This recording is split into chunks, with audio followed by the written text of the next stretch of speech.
যেটা আমাদের যাওয়ার কথা ছিলই না, আর আমরা সেখানেই যাচ্ছি। সব থেকে বড় কারণ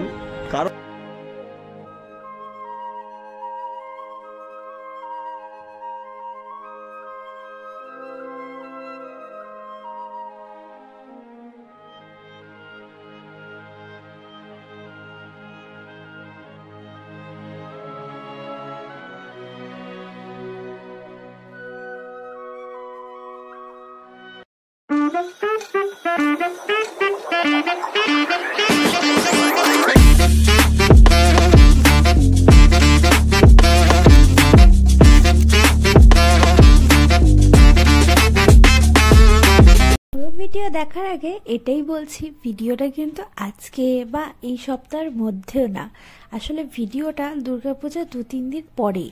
আসলে দুর্গাপূজাতে আমি এবার ঠিকভাবে বেরোতেও পারিনি, ঘুরতেও পারিনি, কারণ আমার শরীরটা তো খুব খারাপ ছিল। তো এর জন্য দুর্গাপূজার না বেরোনোর কষ্টটা মেটানোর জন্য আমি ভাবছি যে একটুখানি বেরিয়ে ঘুরে আসি। তো এর জন্য আমি ঘুরতে যাচ্ছি। তো হ্যালো গাইস, কেমন আছো তোমরা সবাই? আশা করি তোমরা অনেক বেশি ভালো আছো, আর আমি অনেক বেশি ভালো আছি। তো আমি এই যে শব্দ, তো আমরা ভাবছিলাম যে আমরা কোচবিহারে যাব, কিন্তু প্ল্যান ক্যান্সেল হয়ে গেল। কোচবিহারে আমরা যাব না, কারণ কোচবিহারে গিয়ে প্রথমে তো ভাবছিলাম মুভি দেখব, কিন্তু মুভির টাইম কখন না কখন আমরা কিচ্ছু যাই না, তো মুভি দেখা যাবে না। তো তারপর ভাবছিলাম রাজবাড়ি যাব, কারণ রাজবাড়িতে না আমি ছোটোর থেকে ওইভাবে যাই নেই, আবার তো মনে পড়ে না, তো রাজবাড়িতে যাব। কিন্তু এতটা গরম, রাজবাড়িতে গিয়ে কোনো লাভ হবে না, তো আমরা ভাবলাম যে রাজবাড়িতেও যাবো না। এখন কোথায় যাবো আমরা নিজেও যাই না, কিন্তু কোথাও তো একটা যাবো যেখানে একটুখানি পাহাড় থাকবে। কিন্তু ফার্স্ট খাওয়া এখন হবে না, কারণ ফার্স্ট খাওয়া বহুত টাইম, 2 ঘন্টা এখান থেকে দেখাচ্ছে, তো এখন বহুত টাইম লেগে যাবে। তো আমরা ভাবছি যে এখন না, তার থেকে ভালো কোচবিহারে যাওয়া হোক। কোচবিহারে রাজবাড়ি দেখেনি, তো দেখাই দেবো রাজবাড়ি। না, কোচবিহারে যাবো না, ফার্স্ট খাওয়া বহুত দূর, একটু মাছ। আর এখন আবার আলিপুর যাওয়া লাগবে, অন্য কোনো রাস্তা আমি দেখতে পাচ্ছি না গুগল ম্যাপে।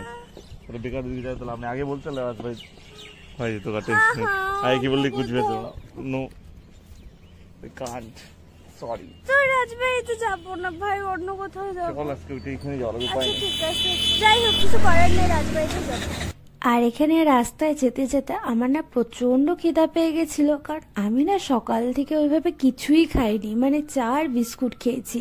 আমার তো ইচ্ছা ছিল খুব ছোলে ভাটুরে খাওয়ার আর হচ্ছে ধোসা, কিন্তু এই দুটোর মধ্যে একটাও পাইনি, মানে ওরকম ভালো দোকান পাইনি, তো এই জন্য খাওয়া হয়নি। আর এইদিকে বেশি লেট করলে পরে হয়তো বা রাজবাড়ি বন্ধ হয়ে যেতে পারে, তাই আমরা আর কিছু না ভেবে ভাবলাম যে বিরিয়ানি খাবো।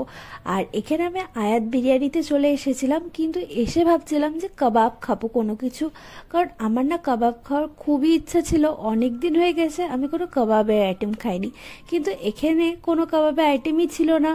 তো বাধ্য হয়ে পরে মাটন বিরিয়ানি আর এখানে চিকেন কষা অর্ডার করা হলো, কারণ চিকেন চাপ তো বেশি ভালো লাগে, কিন্তু চিকেন চাপও ছিল না, তো বাধ্য হয়ে চিকেন কষা। আর দেখো এই যে বিরিয়ানিটা গন্ধটা এত সুন্দর আসছিল কি বলবো। আর আমার না কোচবিহারে বিরিয়ানি খেতে একটু ভয়ই লাগে, কারণ আমি যতবার খেয়েছি ততবারই বিরিয়ানিটা খুবই বাজে ছিল। আর এই যে বিরিয়ানিটা দেখছো, এই বিরিয়ানিটা না খুব একটা বেশি ভালো ছিল না।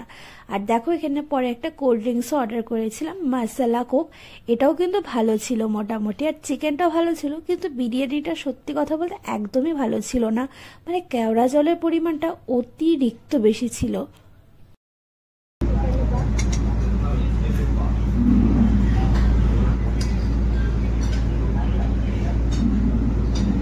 কেমন কেমন? আচ্ছা, তোমাদের মধ্যে কারা কারা আছো যারা মাটন বিরিয়ানি খেতে বেশি পছন্দ করো? আবার কিন্তু মাটন বিরিয়ানি খেতে খুবই ভালো লাগে, কিন্তু জানো তো আগে কিন্তু আমি মাটন বিরিয়ানি খেতাম না, মানে আগে শুধুমাত্র আমি আলু বিরিয়ানি খেতাম, মানে আমার বিরিয়ানির চিকেনটা একদমই পছন্দ ছিল না, আর মাটনটাও পছন্দ ছিল না, আর ডিম আমি খুব একটা বেশি পছন্দ করি না। তো আমি কি করতাম, আলু বিরিয়ানি অর্ডার করতাম আর তার সাথে চিকেন চাপ, এই দুইটা জিনিস কিন্তু আমার খুবই ভালো লাগতো। আর এটা শুধু আমি না, আমার দিদিও পছন্দ করতো। কিন্তু তারপর থেকে মাটন বিরিয়ানি খাওয়া শিখলাম, ওই তারপর থেকে আমার না মাটন বিরিয়ানি খেতে খুবই ভালো লাগে। কিন্তু এই যে এখানে যে অর্ডার করেছি, বিরিয়ানিটার মধ্যে কেওড়া জলের পরিমাণ এতটাই বেশি ছিল যেটা মাটনের ভিতরেও ঢুকে গেছে, মানে মাটনটাও খেতে খুবই বাজে হয়ে গেছিলো। তারপরে খাওয়া দাওয়া করে আমরা এখানে চলে যাচ্ছিলাম রাজবাড়িতে। আসলে আমরা স্কুটিতে এসেছিলাম, কিন্তু রাজবাড়ির রাস্তাটা না খুব জল, আমার না খুব ঘৃণা লাগছিল, তো আমি এর জন্য রিক্সা করে যাচ্ছিলাম। তো এখন আমরা যাচ্ছি হচ্ছে রাজবাড়িতে, যেটা আমাদের যাওয়ার কথা ছিলই না, আর আমরা সেখানেই যাচ্ছি। সব থেকে বড় কথা কারণটা হইলো, আমাকে বলতে দাও আগে কারণটা হইলো, দেখো এখান থেকে যদি এখন ওই দিকে পাহাড়ের দিকে যেতে চাই, যেটা আমাদের ভুল ডিসিশন ছিল, আমি আগেই বলছিলাম যে please let's go to the পাহাড়, বাট ম্যাডাম কি বললো, না পাহাড়ে যাওয়া যাবে না, পাহাড়ে এখন যাবো না, কুচবিহার যাবো। তো ফার্স্ট অফ অল আমি রাজবাড়িতে ছোটবেলায় মনে আসছিলাম, আমার মনে নেই আমি লাস্ট কবে আসছি। তো আমি ভাবলাম যে হ্যাঁ রাজবাড়িতে আমি আসবো, কারণ হচ্ছে আমি অনেক ভিডিও করতে পারবো। তো এর জন্য এবার মেনলি রাজবাড়িতে আসার জন্য এক্সাইটেড বা আসবো। তো ঠিক আছে, কিন্তু এই দেখো আমাকে কি ধরাই দিচ্ছে। হ্যাঁ এটা কারণ তুমি তোমার ব্যাগটা নিয়ে আসো না, এটা তোমারই দোষ। আমার ব্যাগটা নিয়ে আসনি আমি, হ্যাঁ যে তুই বলছিস তুই ব্যাগটা নিয়ে আসতে, একটা নোংরা যেটাই।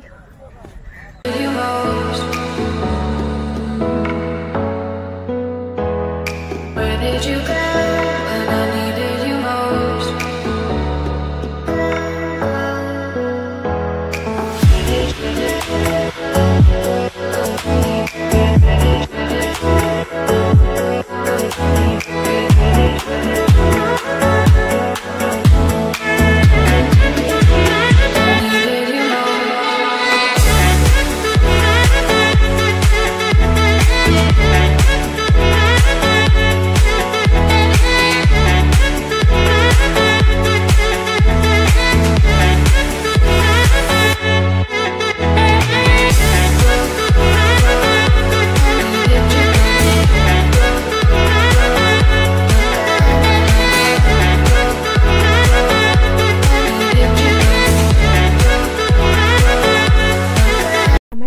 রাজবাড়িতে আসার শুধুমাত্র একটাই উদ্দেশ্য, সেটা হচ্ছে সুন্দর সুন্দর ভিডিও বানানো। কিন্তু রাজবাড়ির বাইরেটা আমি খুব সুন্দর ভিডিও বানালেও ভিতরে আসলে ভিডিও একটাও করতে পারিনি, আর তোমাদেরকেও দেখাতে পারিনি, কারণ হচ্ছে ক্যামেরা একদমই অ্যালাউ নয়। তাই হচ্ছে আমি বাইরেই দেখছিলাম, বাইরেই ঘুরছিলাম, আর তখন না খুব গরম ছিল, তাই আমার না একদম ভালো লাগছিল না। আর এখানে যেহেতু বন্ধ হয়ে যাবে, মানে ওই 1টা-1:30 অবধি মনে হয় খোলা থাকে, তো এই জন্য আমাদের তাড়াতাড়ি কিন্তু বেরিয়ে আসতে হয়েছে, কারণ আমাদের ওখান থেকে বলা হয়েছে যে তাড়াতাড়ি বেরো, কারণ অনেকটাই লেট হয়ে গেছিলো। আর দেখো চারপাশটা না সত্যি কথা বলতে খুব সুন্দর, মানে এত সুন্দর লাগছে এখানে চা বাগান, মানে খুবই ভালো লাগছে আমার। আর আমরা এখানে সব কিছু ঘোরার পরে তারপর বেরিয়ে আসলাম, আর আমি এখানে দেখছিলাম যে আমার ফ্রন্ট ক্যামেরাটা কতটা বাজে, মানে আমাকে কতটা বাজে লাগছে। তারপর সব কিছু করে দেখে টেকে আমরা কিন্তু এখন বাড়িতে চলে আসছি, কারণ প্রায় এই 4টের মতো বেজে গেছে। এই সামনে একটুখানি আইসক্রিম খেয়েছি, ঘুরেছি আশেপাশে। আর দেখো রাজবাড়িটা দেখতে কতটা সুন্দর লাগছে, মানে বিকেলে কিন্তু এখানে দাঁড়িয়ে থাকতে খুবই ভালো লাগে। আর আমার না গলাটা খুব শুকিয়ে গেছিলো, তো আমি ভাবলাম যে একটুখানি কোল্ড ড্রিঙ্কস খাওয়া যাক, কারণ অনেক দিন হয়েছে আমি কোল্ড ড্রিঙ্কস খাই না, আর এরকম কাচের বোতলে তো অনেক দিন হয়ে গেছে। তো আলিপুরে যাওয়ার পথে একটা রাস্তায় দোকানে গাড়ি থামিয়ে এখানে আমি কোল্ড ড্রিঙ্কস খাচ্ছিলাম। তারপর আলিপুরে এসে এখানে পাশে দেখলাম যে ডাব, তো আমার না ডাবের জলের থেকেও বেশি এই যে ভিতরে মালাইটা, ওটা খেতে আমার খুবই ভালো লাগে। আচ্ছা কার কার ভালো লাগে অবশ্যই কমেন্ট করে জানিও। আর দেখো মালাইটা কতটা মোটা, আর জানো এটা আমি বাড়িতে এনে তারপরও খেয়েছিলাম। প্রায় রাত হয়ে গেছে, এখন যাবে হচ্ছে ও আসামে ওর বাড়িতে, আর আমি যাবো হচ্ছে আমি আমার বাড়িতে, যেটা আমি সামনেই বাড়ি। আমি বাড়িতে প্রায় চলেই আসছি, কারণ আমার জন্য হ্যাপি খুব পাগল হচ্ছে, তো আমাকে এখন তাড়াতাড়ি যেতে হবে। তো টাটা, বাই বাই।